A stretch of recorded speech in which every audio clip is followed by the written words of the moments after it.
Okay, so today as part of my EIGC presentation, I'm going to present about the Kirat community. And the Kirat community is the community that I grew up in and how I believe that my cultural upbringing has shaped my thinking. So to give you a brief view of like what Kirat community is about or what Kirat community is, so we are the one of the indigenous people of the Himalayas or Nepal, uh, and we practice shamanism and we worship Mother Nature and ancestors and Sumnima Paruhang. Sumnima is actually a personification of Mother Nature, and Paruhang is the personification of sky god. But Sumnima and Paruhang is often also related, like often also compared with the Shiva and Parvati from the Hindu mythologies. And in our community, we have two major festivals, that is Udavli and Uvali. And in that festival, Sakila dance is performed. And Udavli is actually celebrated. Udavli and Uvali both are actually celebrated at the two times of the year. One when the crops are harvested, and another when the crops are like in the time of the year where when the crops are planted. So I actually want to show you guys the little bit about how the Sakila dance is like performed. I have a small video clips. No, not this one. Yeah, this one.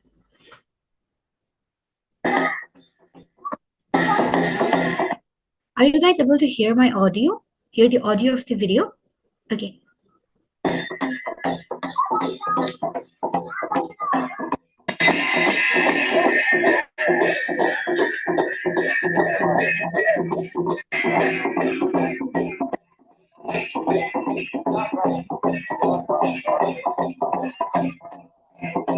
Okay, that was short, but yeah, this is how Sakila dance is performed, and it is often performed in a circle. And you see the people wearing there. It is a cultural attire of our community, and the flag, the a yellow flag that you can see over here, right? That's like the flag of our Kirat community. Okay, so coming back to look at the history of Kirats, Kirats are believed to have ruled present in Nepal. Like it was over 300. It was around 380. So it was not termed Nepal yet. So the present in Nepal for over 1,000 years. But although the Kirat community ruled this place for 1,000 years, many of our practices, our culture has been lost, and one of the major reason behind it, if we uncover the history, is due to the unification of Nepal. So at that time, the scenario was like our neighbor country, India, was colonized by England, by British East India Company. So our then king, Prithviraj Saha, who unified Nepal, thought if at that time the Nepal was not Nepal, so this state was divided. This state was like a small state at that time. So what he thought was if we do not unify Nepal, if we do not come together, then we might as well get unified, or we might as well get colonized by another country. So took the initiative and he unified Nepal. And in that process, many of the indigenous community and many of the indigenous cultures and practices were lost. But I believe in our community believe that it was for the good reason. So the next thing is, okay, so we have our own script and our own holy book, namely Mundum, which is like a Bible for the Christian or Gita for the Hindu. So this is what our script looks like. So this is what our script looks like in general. Like we have our own language and own script, but like I said, since like many of our practices, many of our cultures, and the practices of using this script are lost, we do not really use it often. But yes, it's there. So now I want to tell you guys about the cultural beliefs and practices that we have in our community. So we have a high regards for like our nature and ancestors, and in every practices and every gatherings we worship them. So we also worship chula, which is a symbolism for our ancestors. So chula is this. So it's a traditional stove. In the left hand side, you can see chula being used. It is still it is still used in like many village areas of Nepal. And in the right side, you can see the chula is like prepared for to be worshipped.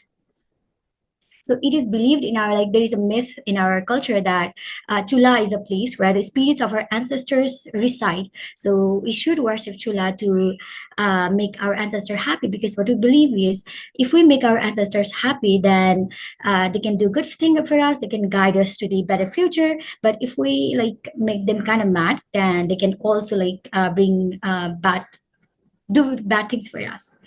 So the another like thing about our culture is like traditionally made alcohol is actually used in all of our practices. And we are also very sarcastically very popular in Nepal as Motwali Jati. And I'm sure Ansu knows about this. And which means like someone who heavily drinks alcohol. So whether you are like a adult or a kid, if you're present in the area where the our practice is going on, then you have to take a sip of alcohol. It does not necessarily has to be a whole glass, but you have to take a sip, just like you know, when good thing happens, we eat sweets. When we like perform some rituals, some practices, we take a sip of the alcohol. And I actually want to show you guys how the alcohol is traditionally prepared in Nepal. So it's kind of interesting. I think it's known as a threefold system in English. This is how we prepare alcohol in Nepal. Like traditionally prepare alcohol in Nepal, and alcohol is called as Roxy in Nepal. Okay, so I want to talk about like one of the major ritual that our community follow. It is called as a pitri. It is like followed by kirat farmers, and it is practiced when when the kirati farmers harvest their crops, they enter it into their house, and they celebrate it to express their gratefulness to nature, family deity, ancestors, and their self for the good harvest of the year. So it's like a Thanksgiving that we celebrate in the West. And what happens in this ritual is like you enter the harvested crop into your house. You invite your neighbors and all, and and you first worship like nature, like you know, the spirits such as a sun god or water god or air god, spirit, and like all the entities or the elements that has helped them to have a good harvest of that year, including themselves. So it's like a practice of gratitude.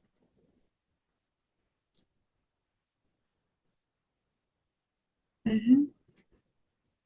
So yeah, that was it for my presentation. And I actually want to end this presentation with a short story on like how I started valuing my culture, and how like basically I knew my culture was something that has shaped a huge part of my identity. So it was when I was in grade 11. So I was meeting with one of my seniors in like one of the cozy cafes here in Kathmandu, and like we were basically talking about how to run clubs and like you know how to organize events, this and that, and about study stuff. And there she mentioned one quote, and that has been engraved in my heart and my mind since then. And like it's like in the every personal diary that I carry, it was on my phone wallpaper, and it's like saved in like every note keeping apps that I use, as like Notion or Evernote. So the quote is very simple, yet I feel like it is uh, something, it is like, although it's simple, I interpret it very heavily, and it has a very high influence on me. So the quote is, the tree should never forget its root. And she mentioned it in the context of club. And I didn't think highly of it when like we were just having the conversation. Like, and when I was walking back home, I was just organizing my thought, and I started thinking about like that quote. And I was thinking like, if like the club is the tree and it's a history, the alumni of the club is like its root, then what could be my root? And I listed down several things, and I just I just combined all that list to form three or four things, and one of those was my cultural upbringing. And after that day, I started digging more into my culture. I started digging more on like my cultural upbringing, since I was brought up in the Kirat community, how each and everything that community there, and each and every practices has like shaped my way of thinking, even if a little bit, like I really enjoy going to the hiking. I love nature. I just love being in the nature. I'm not so used to big cities. And I realized that it was because we prioritize nature a lot in our community. Like, as you can see, the sakila itself was also practiced in like a jungle area, in like forest areas, and we worship spirit, like mother nature. So this was one of the many things that I realized after hearing that quote, and after I started digging my cultural identity, my upbringings.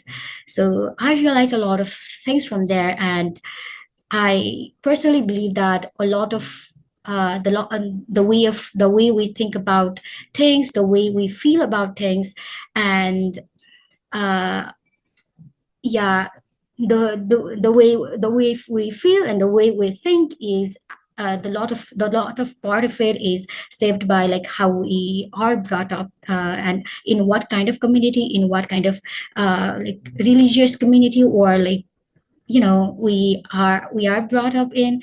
So yeah, that was it for my presentation, and thank you for being so patient uh, uh, in the entire like presentation. And I know I'm not a very good storyteller, but I hope in the upcoming presentations I uh, improve this storytelling skill of mine. So yeah, thank you.